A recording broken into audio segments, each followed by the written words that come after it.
9 minute, सिर्फ 9 minute बाकी थे और पाकिस्तान 3 के मुकाबले में 1 गोल से हार रहा था। फिर उन आखिरी 9 मिनटों में वो टीम जिसे दुनिया भूल चुकी थी 3 गोल कर गई। पाकिस्तान ने 8 साल बाद वर्ल्ड कप के लिए क्वालिफाई कर लिया। Kawahara, he's just Oh my goodness, absolutely gut-wrenching series of happenings. Well, every picture tells its story here in the holy month of May, and Pakistan will join the rest of the cast in what is bound to be an outstanding World Cup. लेकिन ये मौजज़ा समझने के लिए हमें ये जानना होगा कि आखिर हम यहाँ तक पहुँचे कैसे। तसव्वुर करें एक ऐसा मुल्क जिसने अपना आखिरी वर्ल्ड कप 32 साल पहले जीता हो, लेकिन फिर भी वर्ल्ड कप की तारीख का सबसे कामयाब मुल्क वही हो। 3 ओलंपिक तलाई तमगे, 4 वर्ल्ड कप, 60 से 80 की दिहाई तक जीतना तो हमारा मामूल था और हमारी हार किसी ब्रेकिंग न्यूज से कम न थी। फिर 78 का साल आया और एक ही साल में वर्ल्ड कप, चैंपियंस ट्रॉफी और एशियन गेम्स का सोना सब पाकिस्तान के नाम। कहते हैं कि उस दौर में खिलाड़ी सिर्फ एक ही माइंडसेट के साथ मैदान में उतरते थे कि जीत उन्हीं की होनी है और हार का ख्याल जहन तक में ना आता था। ये सिर्फ एक खेल नहीं था। 60 में पहला ओलंपिक तलाई तमगा जीतने के बाद हॉकी को कौमी खेल का दर्जा मिला और ये हमारी कौम की पहचान बन गया। 94 में पाकिस्तान ने अपना चौथा वर्ल्ड कप जीता। किसी को क्या मालूम था कि ये हमारा आखिरी वर्ल्ड कप होगा।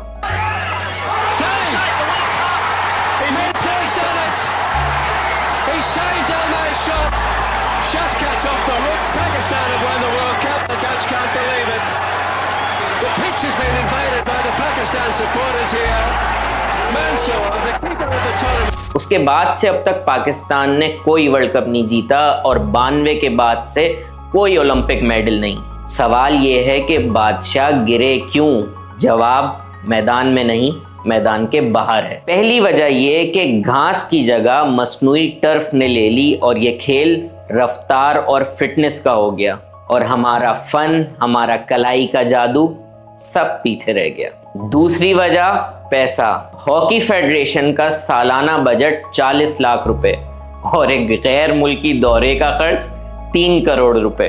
कभी कभी तो टीम बाहर भेजने के पैसे ही ना होते। तीसरी वजह इंतजाम, सियासी तकर्रुरियां, अंदरूनी लड़ाइयां और कुर्सी की रस्साकशी।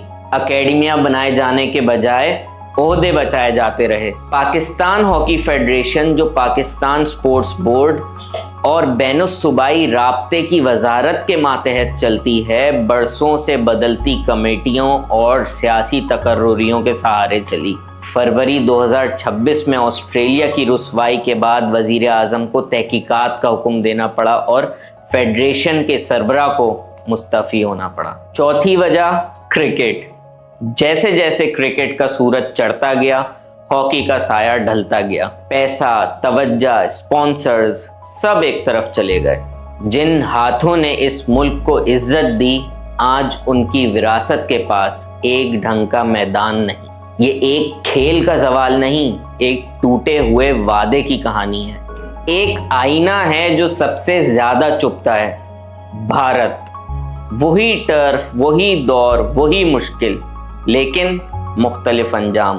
भारत की एक रियासत ओडिशा ने हॉकी को अपनाया, 100 करोड़ की स्पॉन्सरशिप और पाकिस्तान सालाना 40 लाख का बजट। नतीजा, भारत लगातार 2 ओलंपिक तमगे जीता और 2015 में वही हरीफ पाकिस्तान को मदद की पेशकश कर रहा था ताकि हम क्वालिफायर के लिए तैयारियां कर सकें।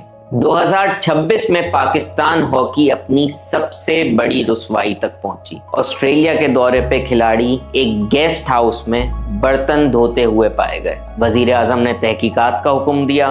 हॉकी फेडरेशन के सरबराह को इस्तीफा देना पड़ा।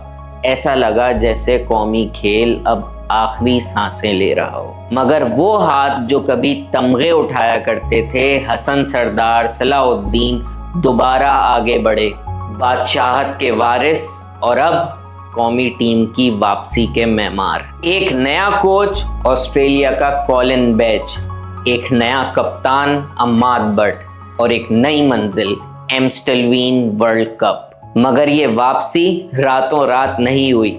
कप्तान अम्माद बट की क़यादत में पाकिस्तान हॉकी कदम ब कदम ऊपर आई। 2024 में 13 साल बाद सुल्तान अजलान शाह कप का फाइनल, फिर 8 साल में पहली बार एशियन चैंपियंस ट्रॉफी में कांसी का तमगा, और फिर 2025 में नेशंस कप का फाइनल, और उसके बाद मिस्र में जापान के खिलाफ वही 9 मिनट जहां से ये कहानी शुरू हुई थी, और बादशाह दोबारा 8 साल बाद वर्ल्ड कप में वापस आ गए। और तकवीम पर एक तारीख सुर्ख है, 19 अगस्त, पाकिस्तान बामुकाबला भारत, वही पुराना आईना, इस बार मैदान में। रास्ता लंबा है और एक जीत से सब कुछ ठीक नहीं हो जाएगा, लेकिन इन नौजवानों में इस बार वही आग है, और इस बार बादशाहत के वारिस उनके साथ खड़े हैं। कौमी खेल के क्या मायने जब कौम देखना ही छोड़ दे?